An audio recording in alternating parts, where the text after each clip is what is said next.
नमस्कार, आप सभी का इस चैनल में स्वागत है।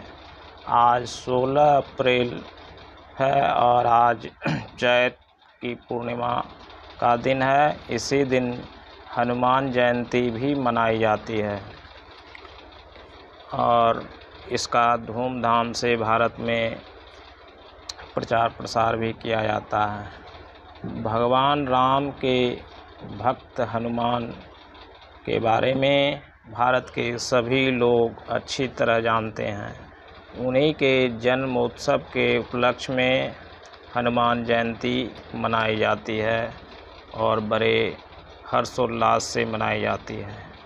आप लोग हनुमान के बारे में परिचित ही हैं, लेकिन हम लोगों को उनसे क्या सीख लेनी चाहिए, उनकी जयंती के उपलक्ष्य में हम लोग भी उनसे कुछ सीख सकें, इसलिए मैं इस वीडियो के माध्यम से बताना चाहता हूं कि भक्त हनुमान शक्तिशाली होने के बावजूद भी, सामर्थ्य होने के बावजूद भी उन्होंने अपनी शक्ति को और सामर्थ्य को भुलाकर रखा करता था।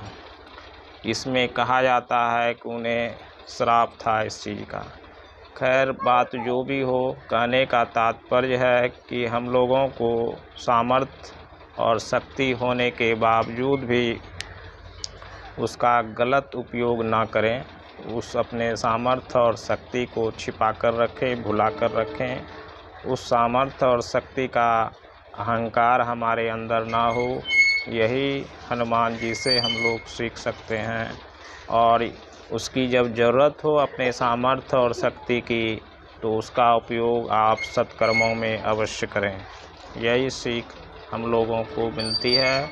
और हनुमान भगवान राम के भक्त, अनन्य भक्त हुए और उनकी भक्ति के कारण ही आज हमारे भारत के किसी भी राज्य में चले जाएं तो उन्हें उनकी भक्ति के कारण ही सभी जगह पूजा होती है।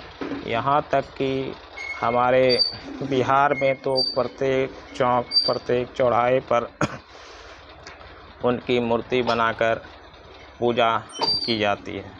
यह हम लोगों को एक तरह का सीख प्रदान करती है कि सामर्थ्य होने के बावजूद भी उन्हें कभी अहंकार नहीं हुआ और उन्होंने कभी यह नहीं कहा कि मैंने यह कार्य किया है। उन्हें कभी अहंकार की भावना नहीं हुई। इसलिए हमें भी अपनी शक्ति का, अपने पैसे का, अपने पावर का गलत उपयोग नहीं करना चाहिए।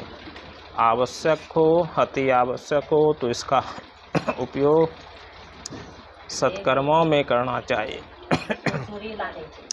जिससे हम लोगों को उसका सही लाभ मिल सके।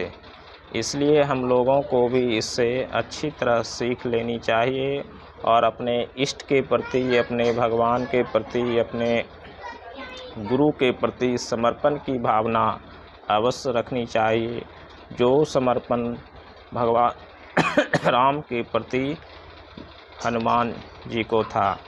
इसलिए इससे हमें सीख अवश्य लेनी चाहिए और इसकी भक्ति के कारण ही हम लोग भी इसकी पूजा करते हैं। और आप लोग शायद जानते होंगे कि हनुमान जी को सिंदूर अति प्रिय है।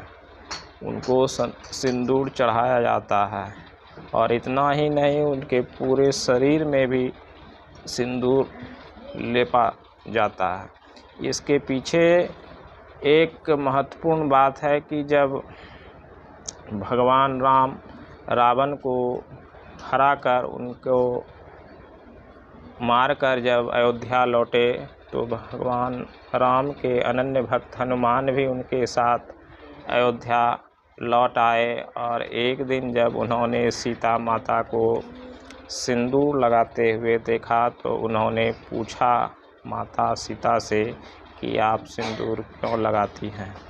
तो उन्होंने बताया कि मैं इसलिए लगाती हूँ कि इससे हमारे पति या भगवान राम की आयु लंबी होगी। तो उन्होंने उसी समय जितने भी सिंदूर था वहाँ पर वो पूरा अपने शरीर पे लेप लिए। इसके पीछे यही एक राज था कि जब एक थोड़ा सा सिंदूर लगाने से भगवान राम की आयु लंबी होगी तो मैं पूरे शरीर में लगा लूँगा तो उनकी आयु और अधिक लंबी होगी। खैर जो भी बात हो, कहने का मतलब है अपने इष्ट के प्रति उन्होंने समर्पण दिखाया और अपने शक्ति और पावर का कभी दुरुपयोग नहीं किया सामर्थ्य रहते हुए। इसलिए हमें भी अपने शक्ति और सामर्थ्य का दुरुपयोग नहीं कर सत्कर्मों में आवश्यकता होने पर अवश्य करना चाहिए। जय हिंद।